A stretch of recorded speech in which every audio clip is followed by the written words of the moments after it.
de ne pas jouer la vraie finale. Mais voilà, il y a un dernier match, il y a une troisième place à aller chercher. On sait que c'est important de finir sur le podium pour nous, surtout pour bien finir le tournoi, même si ça va être difficile avec la fatigue, le coup de massue qu'on a pris derrière la tête. Mais voilà, les Croates aussi ont à cœur aussi de bien terminer la compétition. On les a joués le premier match. C'est un beau clin d'œil de les jouer le dernier match. Et on sait que ça va pas être un match facile. Même physiquement, ils ont un jour de plus de récupération. Nous, on va bien penser pour essayer d'avoir la meilleure équipe possible pour finir troisième. Thank you, coach. Zakaria? Assalamu alaikum.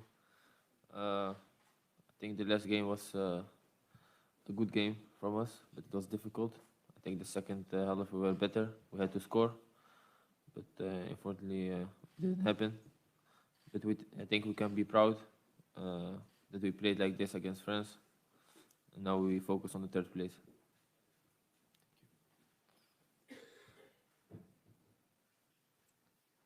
Bonjour Walid, Mourad Moutaouki. Vous nous avez fait vivre des moments exceptionnels et vous avez vécu des moments exceptionnels. L'heure maintenant est à la mobilisation. Comment justement y remédier pour affronter cette équipe croate contre qui tout a commencé dans ce mondial? On a nettoyé les têtes déjà parce que quand on perd une demi-finale de Coupe du Monde, et surtout que nous c'était notre première avec, comme tu l'as signalé, avec toutes les émotions qui vont avec, bah, c'était compliqué, mais les joueurs ont encore faim, comme j'ai dit, ils ont envie de bien terminer. Ils se rendent compte qu'il y a encore un match à jouer aussi. Et je pense qu'ils ont bien compris que terminer troisième, ce n'était pas terminer quatrième non plus. Et que ce serait bien de ramener une médaille à la maison, comme on dit. Donc, on a vraiment à cœur de bien terminer la compétition. Et les joueurs, maintenant, ont, je pense, digéré la défaite. Ils se rendent peut-être compte aussi qu'ils étaient en demi-finale de Coupe du Monde et qu'ils font partie des 4 meilleures équipes au monde. Donc ça aide aussi pour nettoyer les têtes et repartir de l'avant. Hi, Noah, Dutch television, but the question has to be in English, right? Yeah. Bah déjà, on savait que c'était une des meilleures équipes au monde avant la compétition. Après le premier match, bah, je pense que les deux équipes, on a été décriées par rapport au match qu'on avait fourni. Il y avait beaucoup de personnes qui disaient que les Croates étaient en fin de cycle et qu'on aurait pu créer la surprise. Et ça, c'était de notre côté. Et de leur côté, on leur disait comment ça se faisait qu'ils n'avaient pas battu une équipe marocaine. Aujourd'hui, eh ben, la fierté qu'on peut avoir les deux équipes déjà, c'est d'être partis en demi-finale et d'être sortis du groupe de la mort. Et je pense que ce sera différent du premier match, où le premier match, les deux équipes, on a beaucoup calculé, il y a eu beaucoup de respect pour prendre au moins un point et avancer dans la compétition. Donc demain, je pense que ce sera plus débridé, il y aura plus d'espace. Je ne sais pas si ce sera le dernier match de Modric en Coupe du Monde, mais connaissant le joueur, et comme c'est un des meilleurs joueurs au monde et que c'est un compétiteur, il va avoir à cœur de bien terminer la compétition. Et quand on a un très grand joueur comme Modric qui a à cœur de terminer la compétition par la meilleure des notes, il faudra se méfier et il faudra les respecter. En tout cas, j'espère qu'il y aura du spectacle pour bien terminer cette compétition. Il y aura beaucoup de respect, je pense, entre les deux équipes encore. Ce sera encore tactique, je pense, parce que les deux équipes voudront gagner. Mais je pense que ce sera un match plus libéré des deux parties. Before we continue with the questions, I would kindly ask our colleagues, photographers, to please leave the room. Thank you. No more photos. Our colleagues.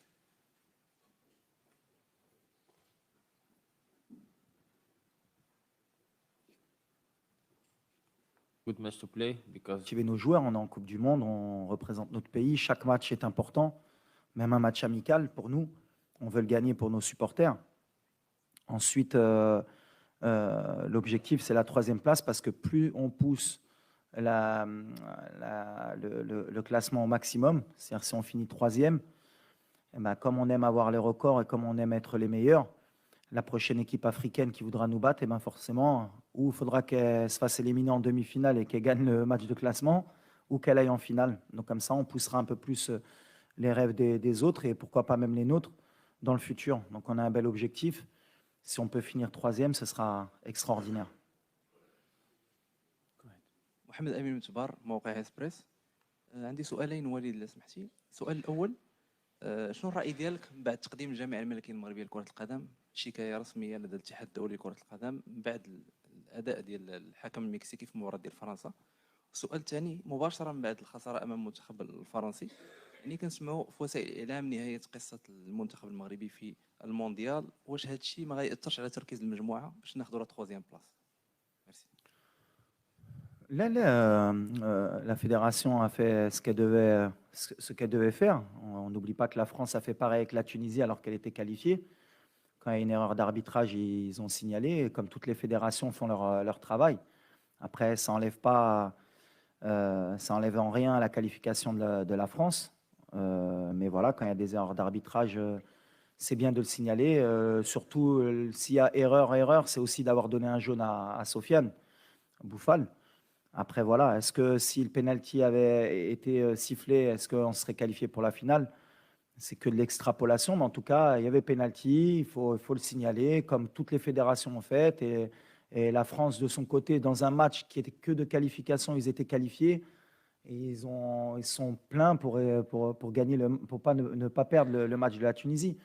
C'est de bonne guerre. Nous, on a une fédération qui travaille aussi, comme toutes les fédérations de football. Et elle a fait ce qu'elle devait faire. Ça, et je répète, ça ne change rien maintenant à la suite de la compétition. On souhaite aussi bonne chance à la France, mais je pense qu'on a été lésé d'un penalty, au moins d'un non-carton jaune à Sofiane Bouffal. Mais c'est le football, il faut l'accepter. La deuxième, c'était Chez nous, la question كيفاش؟ السؤال الثاني وليد، يعني كل شيء كان كيتحدث على خروج ديال المنتخب المغربي، نهايه قصه المنتخب المغربي في الكوب دي موند، هي باقا لا 3 بلاص، كيفاش تحافظوا على التركيز ديال لو كوب؟ والله ما فهمتك. Ah. Ben, c'est pas la fin. On joue demain un match de 3e, 4e place. Je pense que la fin, pour n'importe quelle équipe au monde, même les très grandes nations, jouer un match de 3e, 4e place au mondial, c'est pas la fin. Après le match de demain, on réfléchira à comment repartir de l'avant. On aura d'autres compétitions continentales qui vont être primordiales pour nous aussi, parce que maintenant, on va avoir un statut qui va être différent dans le monde et en Afrique. Mais voilà, on est ambitieux, on est un pays qui est ambitieux, on a envie de grandir, et puis les grandes nations, elles veulent toujours gagner. Donc après, ce qui est sûr, c'est qu'une Coupe du Monde, c'est tous les 4 ans. Donc on aura 4 ans à penser à la prochaine Coupe du Monde, mais après, la réalité, nous, ce sera notre continent, et ce sera d'être parmi les meilleurs, et pourquoi pas la meilleure équipe. Mais les organes de presse, comme les supporters, ils ont profité d'une super compétition, d'un Maroc qui a donné son maximum, et on n'a pas de regret à avoir. Aujourd'hui, on a poussé la machine au maximum, on a rendu les gens heureux. On aurait rêvé, comme je l'ai dit en début de compétition, de gagner la Coupe du Monde, mais en même temps, c'est une étape, je pense, pour nous et pour l'Afrique, pour se rendre compte qu'à chaque fois, chaque étape, il y a encore des paliers encore à passer pour pouvoir un jour postuler à gagner la Coupe du Monde. Mais on est de plus en plus proche. Et le fait de peut-être de prendre la 3e place, ça nous rapprochera encore plus du prochain objectif qui sera de gagner une Coupe du Monde dans le futur pour une équipe africaine ou marocaine.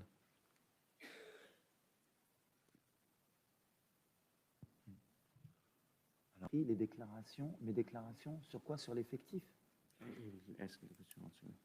Dakle, nakon utakmice, after the game with France, you told that nakon utakmice s Francuskom, rekli ste na pres konferenciji da imate jako puno ozlijeđenih igrača i da ćete morati uvrstiti dosta novih igrača, da će igrati B momčad. Što jako je neobično zvučalo da u utakmici za 3. mjesto igrate s B momčad. Ok, sorry. Oui, alors on a perdu notre capitaine pendant le match, Seyss. On a pris un risque, mais je pense que ça valait le coup d'aller à la guerre avec lui. On a Egerd qui est encore un peu touché. On va voir encore aujourd'hui comment ça évolue. Mazraoui aussi. On a notre attaquant aussi. On a poussé la machine jusqu'au maximum. Et encore aujourd'hui, ils sont tous prêts encore à essayer de jouer jusqu'au bout, mais là, on ne prendra pas de risque sur certains joueurs, notamment notre capitaine, qui sera out pour la troisième, quatrième place. Mais on a un effectif, j'ai confiance en tout le groupe, et ceux qui rentreront, comme on l'a fait avant, donneront le maximum.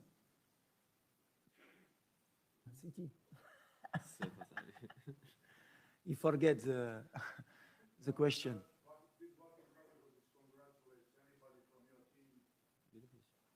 دابا بالانجليش كيهضر لك ها ما قال لك والو لا Who?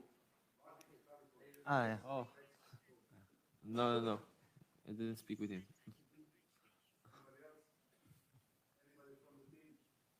anyone No, I anyone think else from the team اي حد تاني من الفريق في حد تاني من الفريق قال لك واش كاين شي واحدين اخرين No, I think not. Bonjour Walid, Ronan de beIN Sport. Je voulais connaître un petit peu votre avis, la signification de ce match de la troisième place dans l'histoire du sport de manière générale. Est-ce qu'on peut l'assimiler comme au basket ou au handball à un match très fort et surtout aussi dans l'histoire des Coupes du Monde et du football? Est-ce que vous avez un troisième qui vous a marqué durant votre vie dans l'histoire des Coupes du Monde? Honnêtement, honnêtement, pour pas faire de langue de bois, moi, ce match de classement, il m'embête un peu, franchement. C'est toujours très compliqué pour les deux équipes, hein, que ce soit pour la Croatie ou nous. Après une désillusion telle que de perdre une demi-finale, 2 jours après rejouer un match. Allez, je vais être un peu cru. Moi, pour moi, on est à la place du con quand on est troisième ou quatrième. Alors bien sûr, après, il y a des significations. Pour certains, ça fait toujours plaisir d'être troisième plutôt que quatrième. Mais à l'arrivée, moi, ce que je retiens, c'est qu'on n'est pas en finale de Coupe du Monde. Et même si j'étais en finale et que je finissais deuxième, je te dirais la même chose. À la limite, on retient que les vainqueurs. Nous, aujourd'hui, on a perdu. Alors, allez, pour être le plus positif possible, et c'est ce qu'on essaye de donner aussi à nos supporters, finir troisième en termes d'image, ce serait magnifique. On est sur le podium du monde, mais à l'arrivée, on n'aura pas gagné, on n'aura pas passé la dernière étape. Donc, c'est toujours compliqué à essayer d'enjoliver ce fameux match de classement. Mais après, c'est notre boulot à nous, les entraîneurs, et à vous aussi, les journalistes, de dire que c'est un match qui est important. Mais honnêtement, c'était celle de demain, d'après-demain qu'on voulait jouer, nous, cette finale. Mais après, en étant positif, c'est ce que j'ai dit aux joueurs. On va jouer un 7e match de Coupe du Monde sur un mois. Et je crois qu'on est le 16 décembre. Et si à chaque Marocain, tu leur aurais dit que le 17 décembre, il y aurait un match du Maroc à Doha, ils auraient été, je pense, plus que fiers et heureux. Donc voilà, comme j'ai dit à mes joueurs, ce que vous avez fait, personne ne va vous le retirer, c'est extraordinaire. Je crois qu'on avait joué 6 matchs en 20 ans de Coupe du Monde. Là, on va en jouer 7 en un mois. Et ça n'a pas de prix parce que même en termes d'expérience, on gagne pratiquement 8 ans. Puisque si on part du principe qu'on se fait éliminer à chaque fois au premier tour, pour jouer 6 matchs, il faut faire 2 Coupes du Monde consécutives. Là, on aura fait 2 Coupes du Monde consécutives en un mois et même plus. On aura poussé à la 12e année au premier match. Donc, c'est magnifique en termes d'expérience pour les gamins aussi. Mais on est preneur parce qu'à l'arrivée, après l'élimination, bien sûr, on était tous déçus. Et c'est ce qui m'a plu par rapport au groupe. Parce que vraiment, ils étaient déçus. Je pense qu'ils ne se sont pas rendus compte, mais ils avaient tellement faim qu'ils étaient déçus de ne pas aller en finale de Coupe du Monde. Et ça, c'est beau. Ça veut dire que la mentalité a changé. Et maintenant, on les remobilise pour dire qu'il y a un match et qu'on est compétiteur et qu'il faut le gagner. ماتان سبور كوتش وليد في اخر مباراه كنا شفنا انك دخلتي بواحد لو بلان دو جو مغاير على المباريات اللي قبل. واش في هذه المباراه ديال غدا غادي نشوفوا كترجع لو بلان جو اللي كنتي كتلعب به قبل؟ وفي الندوه الصحفيه ديالك الاخيره يعني مورا المباراه ديال فرنسا قلتي بانك غادي تشرك لاعبين يعني جداد اللي ما عطيتيهمش الفرصه في المباريات اللي قبل. واش ما عندكش تخوف من هذه النقطه هذه، خصوصا اننا كنلعبوا يعني مباراه مهمه كنلعبوا فيها على المركز الثالث، وهاد اللاعبين يعني غتقدر تكون ما عندهمش تجربه وتكون لهم اول تجربه هنا في كاس العالم؟ ميرسي.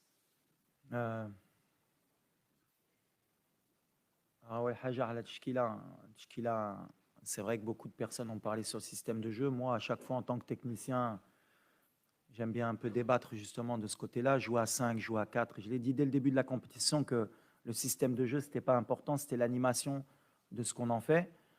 Malheureusement, au bout de 5 minutes, on a pris un but dans le système de jeu, mais on en a pris un deuxième dans l'autre système de jeu. c'est le football. On est tombé sur une belle équipe qui, avec la moindre erreur, peut te payer cash. Nous, on a fait une erreur, un joueur a glissé, la balle est contrée, elle arrive au deuxième poteau, il y a un but. À un moment donné, je pense que ce n'est pas le système de jeu. Nous, on a confiance dans ce qu'on fait, dans l'état d'esprit, dans ce que je demande aux joueurs. Demain, on verra comment on va rentrer. En tout cas, concernant ce que j'avais dit par rapport à des joueurs qui rentreront, on évolue encore, ça dépend aussi des blessés, ça dépend de l'état de fatigue. Je connais d'aller trop à 100% ou pas, mais on va essayer quand même d'aligner la meilleure équipe possible. Et pour moi, même dans mon groupe, les 26, si je les ai pris, c'est que je pense qu'ils sont aptes tous à jouer un match de Coupe du Monde. On va voir, on va essayer de trouver le meilleur équilibre sans trop changer non plus beaucoup de joueurs, parce que quand on change beaucoup trop de joueurs d'un coup, c'est jamais bon pour l'équipe. Mais après, je n'ai pas de regret par rapport au système, parce que par rapport aux joueurs qu'on avait à ce moment-là, et par rapport aux blessés, et par rapport au choix qu'on a dû faire à la dernière minute, il fallait s'adapter, il fallait prendre la meilleure option possible pour se donner une chance de se qualifier. Et des fois, ça marche, des fois, ça ne marche pas. C'est le football.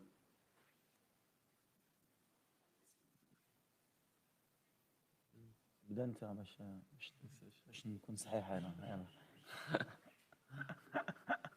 think everybody see first of all how the team play tactically like a team.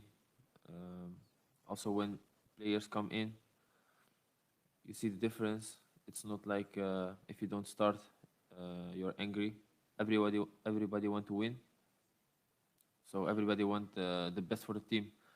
And I think before it was not the same. And there are, I think, more things, but only thing I can say is that I think everybody is happy now that Walid is here. Elias, On y date. Non, si je dois changer quelque chose par rapport à ce match, par rapport à la France, le plus de regrets qu'on a, c'est que je pense qu'on était, on n'était pas loin et on n'a pas senti une énorme différence entre eux et nous. C'est ce qui nous laisse des regrets. Après, si j'avais quelque chose à changer, j'aurais aimé qu'on ait tous nos joueurs à disposition et à 100%. Mais après, quand on part de ce côté-là, la France, il leur manquait Rabiot, il leur manquait Benzema, il leur manquait Pogba, il leur manquait Kanté. Mais eux, ils peuvent se permettre d'avoir des absents. Nous, aujourd'hui, et c'est l'évolution qu'il faudrait qu'on ait dans le futur, on ne peut pas se permettre aujourd'hui d'avoir 3 de nos défenseurs out. C'est-à-dire que Mazraoui, il a débuté le match, mais il n'était pas à 100%. Aguerd, à la dernière seconde, il a été obligé d'être out. Et Seyss a joué à 60-70%. Il s'est blessé en plus dans les 10 premières minutes. C'était un peu trop pour nous. Alors après, si j'avais quelque chose à changer, est-ce que j'ai pris trop de risques sur cette demi-finale à parier sur ces joueurs-là? Sûrement. Ça va faire partie de mon évolution, de mon expérience. Mais si je devais le refaire aujourd'hui, je le referais.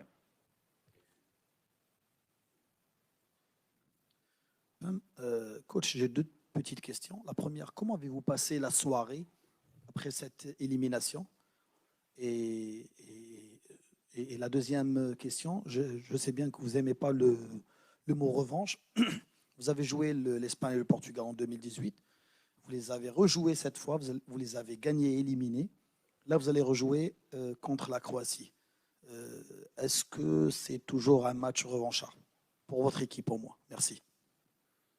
Moi, pour répondre d'abord à ça, non, pas du tout. Au contraire, moi, la Croatie, j'ai énormément de respect pour ce pays parce que je crois que c'est un pays de 4 millions d'habitants.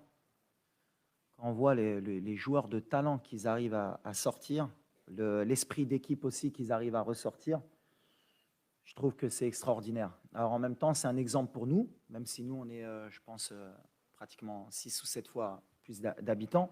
Mais comme quoi, un pays, en travaillant bien, en prenant le temps, en structurant bien ses clubs et en ayant aussi un bon état d'esprit, peut rivaliser avec les meilleurs. Et la Croatie, aujourd'hui, sur 2 compétitions mondiales, fait partie des 4 meilleures équipes du monde en étant un pays de 4 millions d'habitants. Donc, c'est respect. Et ce n'est pas une revanche parce que déjà, on n'a pas perdu contre la Croatie, on a fait match nul.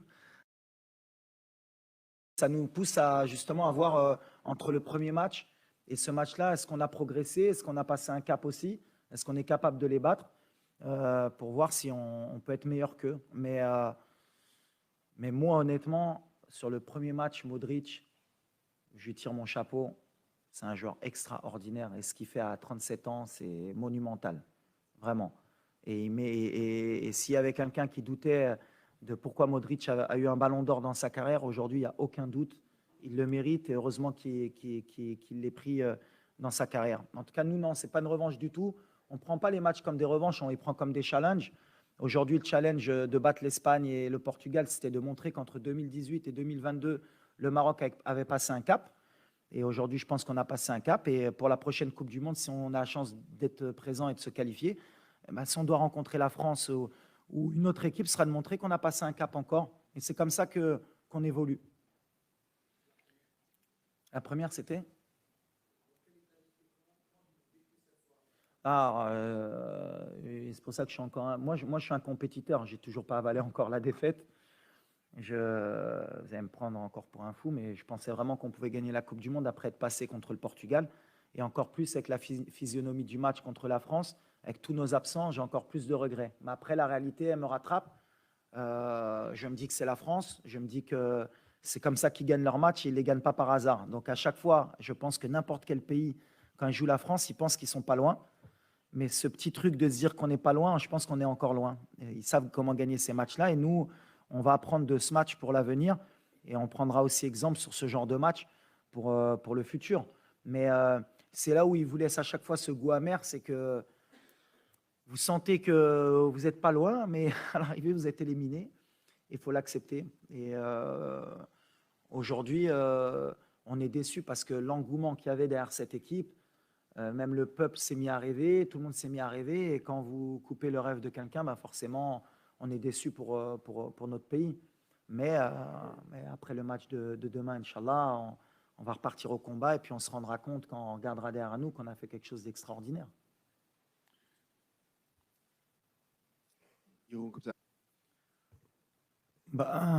Oui, les joueurs, forcément, ils ont fait toute leur formation aux Pays-Bas. On a beaucoup de joueurs formés là-bas. Avant, l'équipe nationale était formée de beaucoup de joueurs qui venaient du football français. Aujourd'hui, notre pays a beaucoup de binationaux, mais de différents horizons. On a donc les néerlandophones, on a les Belges, on a les Français, maintenant les Hispaniques aussi, et même les Italiens. On essaye de faire un milkshake. Moi, en tout cas, sur leur jeu, oui, ils ont quelque chose d'hollandais, même si, sans critiquer les Pays-Bas, pour moi, les Pays-Bas que j'ai vus ces dernières années, ce n'est pas les Pays-Bas qui m'ont fait rêver, moi, dans les années 90 ou avant, dans les années 80. Même les Pays-Bas ont évolué dans leur style de jeu. Et ces joueurs sont bien formés, tactiquement, techniquement. Et ils apportent aussi une culture de la gagne aussi qu'ils ont et du beau jeu. Donc voilà, nous on en profite. On essaie de faire un milkshake avec tous ces joueurs. Mais aujourd'hui, la base, c'est vrai qu'elle est néerlandophone aussi chez nous au Maroc. Mais le cœur est marocain et c'est ce qu'on essaie de leur faire comprendre. Last question, please. Bonjour coach, félicitations pour ce match. Merci. Moi, je pense que ça va être un match équilibré, comme toutes les finales, et beaucoup d'enjeux.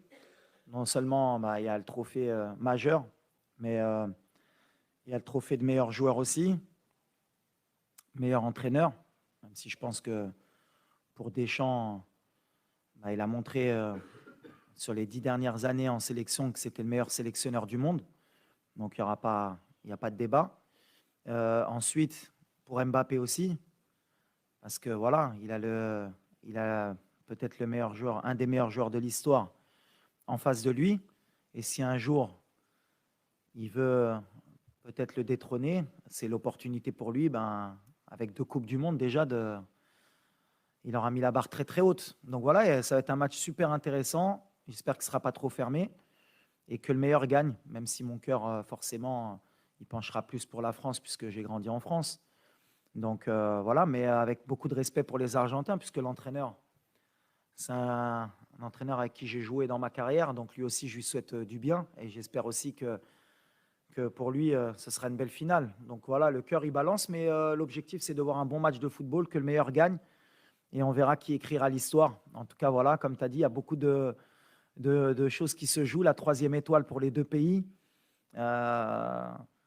c'est sûr qu'en termes d'affiche mondiale, c'est une affiche rêvée pour la FIFA, pour le monde du football. Donc on est content, on va l'observer, que le meilleur gagne.